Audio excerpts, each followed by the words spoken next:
There was a blizzard, and I went to REI to buy a shovel, a foldable shovel. And I love it that I don't have to explain to you guys what REI is.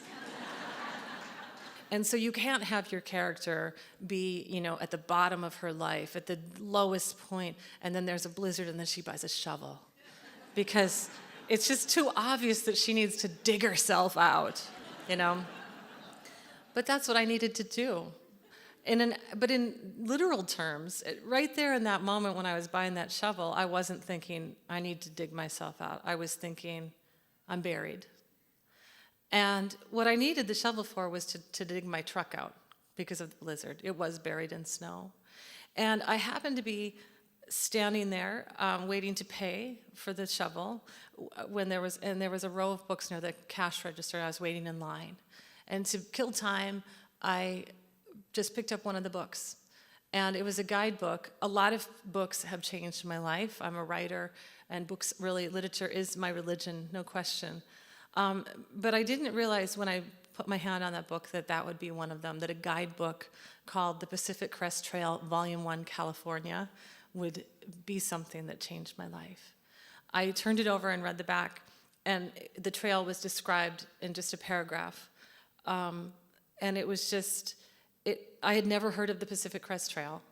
It said the Pacific Crest Trail was a national scenic trail. I'd never heard of a national scenic trail that went from the Mexican border to a few miles past the Canadian border, through California, Oregon, and Washington, up the crest of the Sierra Nevada and the Cascade Range. And it passed through all these BLM lands and all these wilderness areas and all these national parks and national forests and Indian reservations and all of these sorts of lands.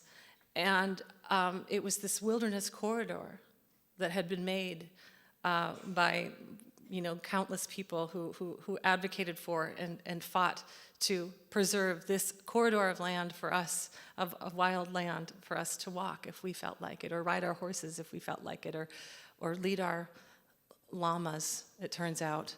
So I read this paragraph describing this thing that I'd never heard of, and that same kind of feeling when I just said that true voice that emerged when my mom said, I've always wanted to go to college, and that voice in me said, you should honor that. I had that same feeling when I read the back of that book. You should honor that. And I knew, without question, I knew just reading that paragraph that this thing was a magnificent and beautiful and incredible and powerful and grand thing. And that I also knew that I was none of those things, not any of those things even close. But I knew that if I could attach myself to something that maybe I could just get my footing again.